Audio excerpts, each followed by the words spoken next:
Hi friends, అందరికీ ఎలా ఉన్నారు? బాగున్నారా? నేనైతే చాలా బాగున్నాను.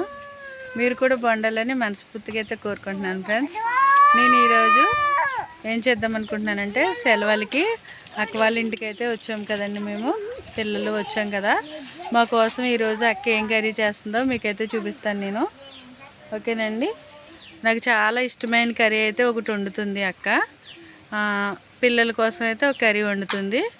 అది ఏం కర్రీ ఏంటో, తయారు విధానం, కర్రీస్లోకి ఏమేమి వేసిందో ఏంటనేది మీకైతే నేను ఖచ్చితంగా చూపిస్తాను. ఓకేనా? చూసే ముందు ఒక చిన్న రిక్వెస్ట్ అండి, ప్లీజ్ అండి, లైక్ చేయండి, షేర్ చేయండి. నా ఛానల్లో కొత్తగా చూసేవాళ్ళు ఎవరైనా ఉన్నట్లయితే సబ్స్క్రైబ్ చేసుకోండి ఫ్రెండ్స్. ప్లీజ్ సబ్స్క్రైబ్ చేసుకోండి. ఓకేనా? కర్రీస్ ఏంటో చూసేద్దామా మరి?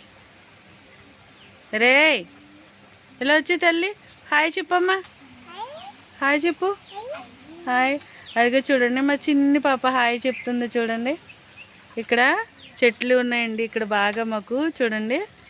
ఈ చెట్ల కింద కూర్చుని పిల్లలు అయితే ఆడుకుంటున్నారు అనమాట. ఎండగా ఉంది కదా, ఎండకి లోపల కూడా చాలా వేడి వచ్చేస్తుంది. చిన్నపిల్లలు కదా, ఏసీ అయితే చిన్నపిల్లలు ఉన్న ఇంట్లో ఏసీ అయితే ఎందుకనేసి మా అక్క అయితే ఏసీ పెట్టించుకోలేదు, చెట్ల కిందే కూర్చుని ఉన్నాం.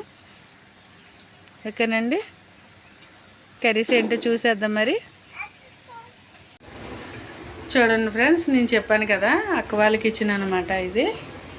నేను ఇక్కడే ఉన్నాను కదండి, మరి మీకు చెప్పాను కదా అక్క ఏం కర్రీ చేస్తుందో మీకు చూపిస్తాను. చూడండి, చూసారా, గుమ్మడికాయ కర్రీ అనమాట.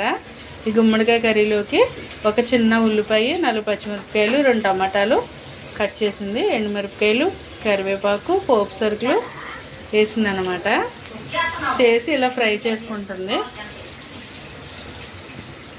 ఈ కర్రీ అంటే అసలు చాలా ఇష్టం అనమాట అండి.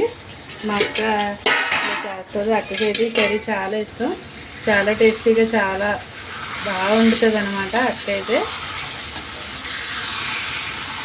ఇది ఒకసారి తిన్నామంటే మళ్ళీ తినాలనిపిస్తుంది అనమాట, అంత సూపర్గా వండుతుంది. కర్రీ కూడా చాలా బాగుంటుందండి. చూసారా మరి, ఈ ఐటమ్స్ వేసుకుని గుమ్మడికాయ కర్రీ అయితే ఇలా తయారు చేస్తారనమాట. మీకైతే ఇంకో కర్రీ చూపిస్తానండి నేను. గుమ్మడికాయ కర్రీ అయిపోయింది కదా, కుక్కర్లోనైతే ఇంకో కర్రీ చేసింది. అది ఏం కర్రీ అనేది చూపిస్తాను నేను. అదిగో చూసారండి, మరి మేము అందరం ఉన్నాం కదండి, పిల్లలు అందరూ ఉన్నాం కదా, పాపళ్ళు అందరూ ఉన్నాం కాబట్టి 2 కర్రీస్ అయితే చేసింది అక్క. ఇదిగో ఈ కర్రీ ఏంటంటే కుక్కర్లో వేసుకోవడం వల్ల మనకి ఏంటంటే దొండకాయ ముక్కలు అనేది మనకి చక్కగా ఉడికిపోతుంది అనమాట, ఒక గ్లాస్ వాటర్తోనే. ఇంకోండి, ఇది దొండకాయ బీఫ్ చెప్పాను కదండి నేను మొన్న చెప్పాను కదా, బీఫ్ మనం సన్నగా కట్ చేసుకుని ఎండబెట్టుకుంటాం కదండి.